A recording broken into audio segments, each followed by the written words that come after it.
Today, I invite you on a capsule straight from the past.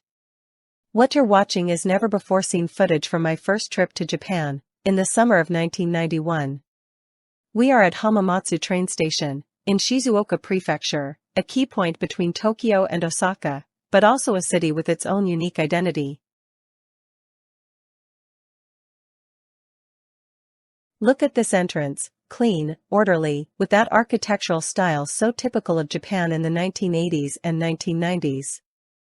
The sign that says Hamamatsu in both kanji and romaji seems to welcome us to an era when smartphones and Google Maps didn't exist yet. Everything was pure discovery. Look at this entrance, clean, orderly, with that architectural style so typical of Japan in the 1980s and 1990s. The sign that says Hamamatsu in both kanji and romaji seems to welcome us to an era when smartphones and Google Maps didn't exist yet. Everything was pure discovery. We are inside Hamamatsu Station. The camera pauses at the spacious central courtyard, where people walk by calmly, some alone, others in groups.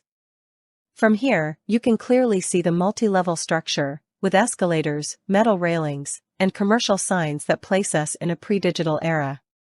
Everything looks clean and functional, with that urban style so typical of 1990s Japan. One thing that always impressed me about Japanese stations, even back then, was their efficiency. Everything worked like clockwork. The kiosk sold magazines, onigiri, drinks, and of course, the ever-present bentos.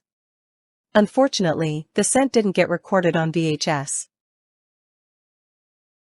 Take a look at the architecture, that combination of concrete and greenery, with those tiered planters.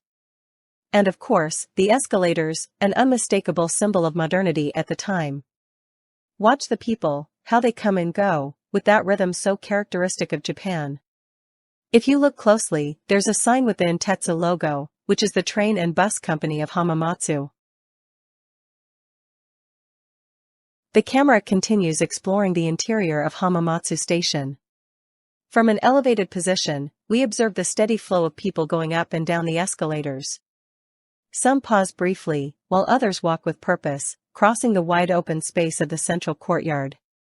In the background, the illuminated commercial signs and advertisements in Japanese transport us to a time when everything was analog. We stop in front of a shopping area and interior corridors.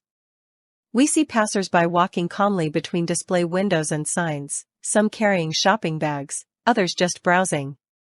The warm lighting and Japanese signage create a distinctly 90s atmosphere, where every detail, from printed advertisements to uniforms, reminds us of an era without touch screens. At this point, we get a panoramic view from what appears to be a platform or elevated walkway. It's interesting to observe the harmony between the modern architecture of the buildings and the presence of nature, with those beautifully pruned pine trees, so characteristic of Japanese landscaping. You can also see the coming and going of people, with the constant movement that defines such a vital station.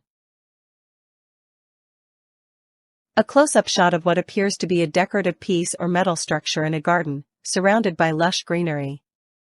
Then, the camera rises, revealing a wider view of the landscape. We can see the arrangement of hedges and flowers forming an interesting design, and in the background, towering buildings rise majestically. We're looking at an advertisement screen from that era. It appears to be a pixel-based electronic display. The images are formed by these points of light, and although the resolution isn't like today's, it's fascinating to see the animation, first that character appears, then that explosive bang. After that, the screen shows what seems to be a news broadcast or local information, with Japanese characters that likely read "Tell us Shizuoka News." It's a glimpse into the visual technology of those years, very different from the LED signs we see today. We are now in front of the ticket vending machines. Look at the people, each immersed in the task of buying their tickets. Those machines, with their buttons and monochrome screens, are a true trip to the past. And of course, there's the map of the lines and destinations. You can see the JR logo, Japan Railways, confirming that we are at a key station for rail transportation. We take a close look at one of the information screens showing fares and destinations for the bullet train, the Shinkansen. It's fascinating how these backlit panels display the station names and ticket prices. We can clearly distinguish the information for the Hikari and Kodama trains, which were the main Shinkansen services on that line in 1991. We see several people elegantly dressed in kimonos, a beautiful contrast between tradition and modernity. The scene takes place in what appears to be a transit area, with signs indicating kiosk, suggesting the spots where travelers could purchase their provisions. It's a snapshot of everyday life in Japan, where passers-by cross paths, each on their own journey, contributing to the dynamic atmosphere of the station. Delving further into the streets of Hamamatsu, it shows us the commercial life of the city. In the foreground, a building with an iconic sign, that giant crab is the trademark of a restaurant, paying tribute to Japanese culinary culture, famous for its seafood. A Kawasaki motorcycle, with its distinctive blue color and sporty design, and right next to it, the unmistakable Harley-Davidson.